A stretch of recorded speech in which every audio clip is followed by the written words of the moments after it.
A while back, I created a lesson on the major 7th arpeggio and just how versatile it is. In summary, if we position a major 7th pattern on the major tonic of the key, for example on C in the key of C major, that same major 7th pattern will naturally colour all of the diatonic chords in that key. This means it'll also cover the relative minor key, A minor in this case. We can also play a major 7th arpeggio starting on the minor 3rd of any minor chord to give us a minor 9th colour.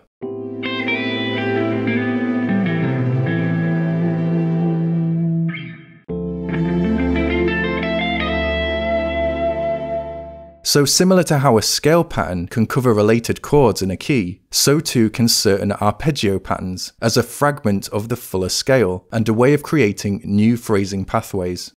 In this lesson, we're going to look at similar arpeggio-based patterns that, like major 7th, can be played in related positions to the backing chord, or even over entire keys. In other words, these lead patterns are compatible with multiple potential chords without us having to change the form of the pattern itself. So we'll have that perfect combination of convenience, memorability, and musicality that can be freely adapted to our licks and phrasing sequences. As a starting point, each of these patterns can be considered a major or minor arpeggio with one added tone. So they have the form of regular arpeggios, but with the addition of a small fragment from the related scale, kind of like a ready-made vertical and horizontal phrase. First, we're going to take just 2 of these patterns. For these examples, we'll be in the relative keys of C major and A minor. Starting on the major tonic of C, we could build a major arpeggio as follows. Now we're going to add in the 4th from the scale, 1/2 step up from the major 3rd. The 4th gives the major arpeggio an additional leading momentum, like a passing melodic bridge within the arpeggio sequence, whether ascending or descending.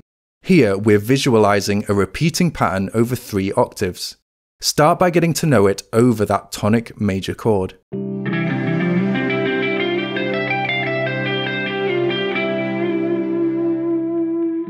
Keep in mind, with all these patterns, we don't have to play through the entire 6-string sequence. We can also see it as divided up into octaves and string pairings, starting and ending on any of the arpeggio tones, not just the root.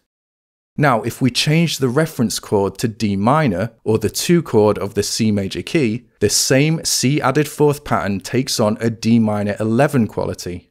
This is because the intervals have changed their relationship to the reference chord underneath. You can hear how the same embellished C major arpeggio now sounds like an extension of D minor. Here I end the sequence on the D root as one way of resolving the phrase.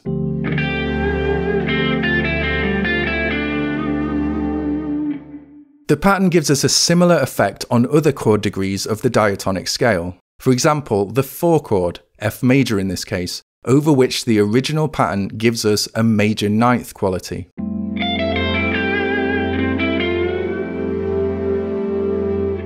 With the 5 chord, we can see that we're touching on the 4th in relation to the degree's root, which would work especially well over a suspended 4th variant.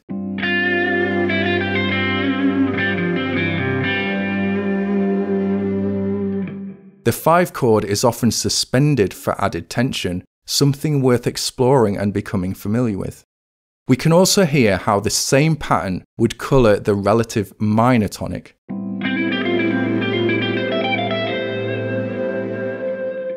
So, 1 pattern, 7 potential applications, without us having to move it from that tonic C position. Conveniently reusable, colourful, and melodic. Of course, the idea is not to use it repeatedly over every single chord change in a diatonic key, but it's there as a reliable sequence or as part of a larger phrase that we can flow into and out of over any chord in the relative major or minor keys. What makes this pattern especially versatile is that it will also work over some non-diatonic chords on the same tonic position. For example, a flat 7th degree chord, also known as the subtonic, which would be B flat major in the key of C major. Our pattern will work over both major 7th and dominant 7th on this degree, giving us an augmented 11th Lydian flavour.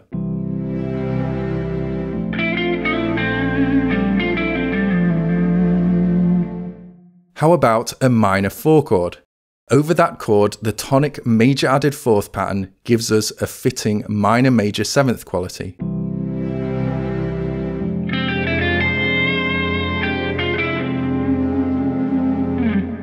Or a minor 5 chord, giving us a minor 13th quality.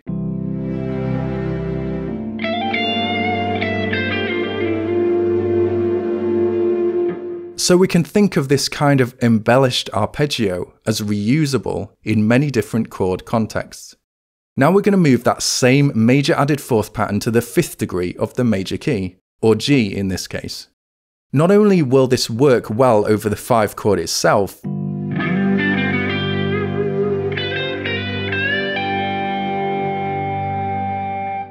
but just like when we played it on the tonic position, it'll also cover the other 6 chords of the relative major and minor keys as a fragment of the complete diatonic scale.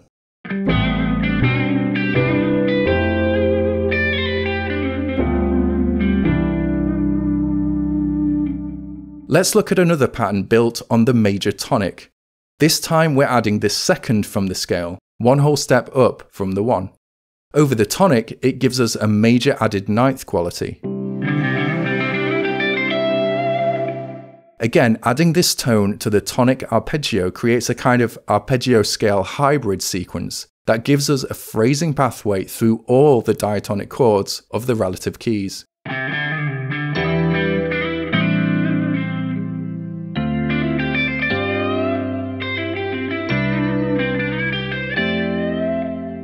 Again, it's just a fragment of the scale that moves us in certain directions as a way of shaping meaningful phrases.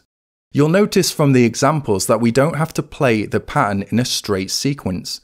We can skip tones and create larger ascending and descending jumps through the pattern, just like we can with regular arpeggios or scales. Let's now build the same major added 2 pattern on the 5th degree position. Once again, as a fragment of the fuller scale, it's compatible with all the chords inside the relative diatonic keys, touching on related colour tones. Together, these 2 patterns, whether rooted on the tonic or 5th degree, represent different pathways through the diatonic major or minor scales, as a way of connecting vertical and horizontal movements over common chord changes. As well as entire keys, we can connect these embellished arpeggio patterns to single chords, matching the root position and quality of the pattern with the chord being played. Here we're going to introduce 6 additional patterns, again each one representing a major or minor arpeggio with 1 added tone. Let's say we were moving between C major and A flat major. Over each of these chords, we'd in theory have the choice of playing any of the major based patterns. For example, over C we might play the C major added 2 pattern, moving to A flat major with an added sharp 4. We might then resolve back to C using an added 4 pattern.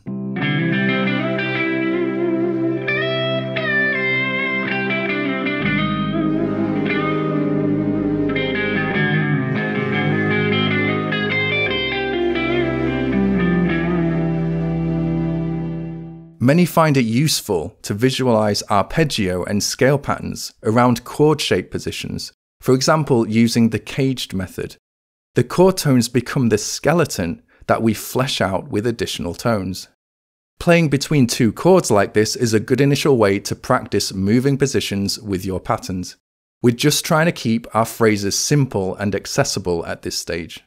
Another example, here we're moving between A minor and D major, which could be thought of as a 2-5 movement.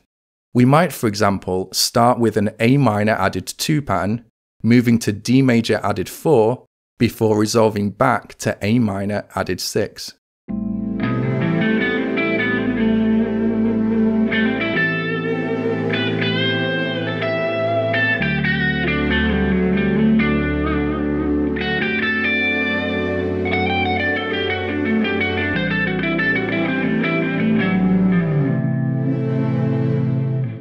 Try out different chord pairings, connecting them to related patterns. We're by no means limited to these patterns. We can effectively add any tone to the basic major or minor arpeggio to create new phrasing pathways through chord changes and related scales. Of course, the flat 7 and 7 will make up the 7th arpeggios we might already be familiar with. More on 7th arpeggios further along. These patterns also work in related positions to the chords we're accompanying. For example, over a minor chord, we could use a major-based pattern in what would be the theoretical relative major position. That's the equivalent of playing from the minor third of the reference chord. For example, F major over D minor. When positioned in this way, the major added 2 pattern gives us a minor 11th quality.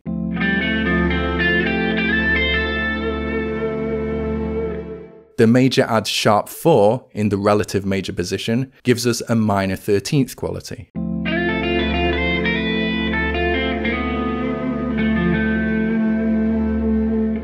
Or we could use major patterns on the 5th of a minor chord. Both the major added 2 and major added 4 patterns give us a dark minor major 7th quality, which pairs up especially well with the melodic minor scale.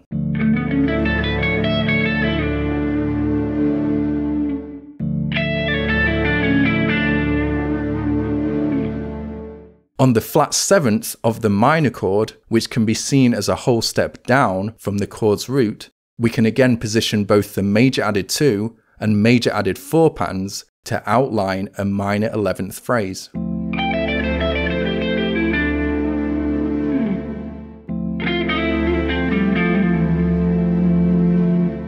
Another example, here we're playing a minor added 6 pattern on the 5th of a major or dominant 7th chord, or a major added sharp 4 pattern on the flat 7 of the same chord, both giving us their own dominant 9th pathway.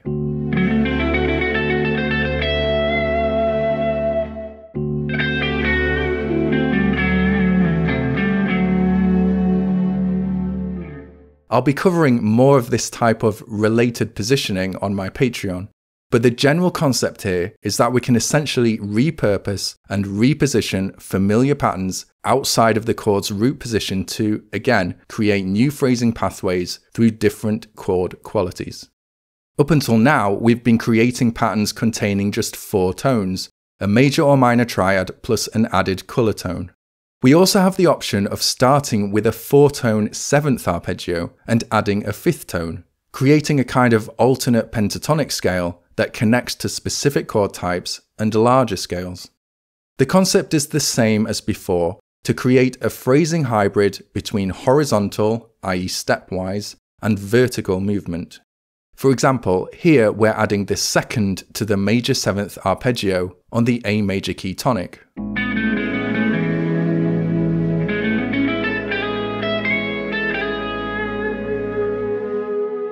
Adding the 4th to the dominant 7th arpeggio, here built on E.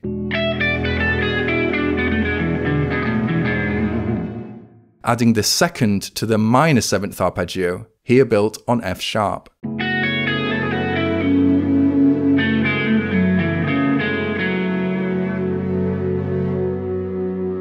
Another way we could approach this is to add 2 colour tones to the triad arpeggios. For example, here we're adding the 2nd and 6th to the minor arpeggio, built on B.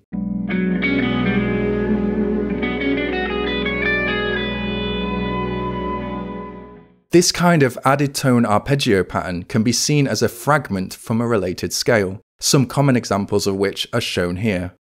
These fragments are another way of giving our scale phrases more shape because of the larger non-linear interval jumps involved. Start by adding these hybrid patterns to your regular major or minor pentatonic phrases as a way of introducing additional colour tones over chord changes. We'll be sure to look more at scale integration and chord connection in future lessons. For more help with this concept, including exclusive supplemental content, voting on what you want to see next, and personalised help, please consider joining my Patreon. Thank you so much for your time and support. Cheers.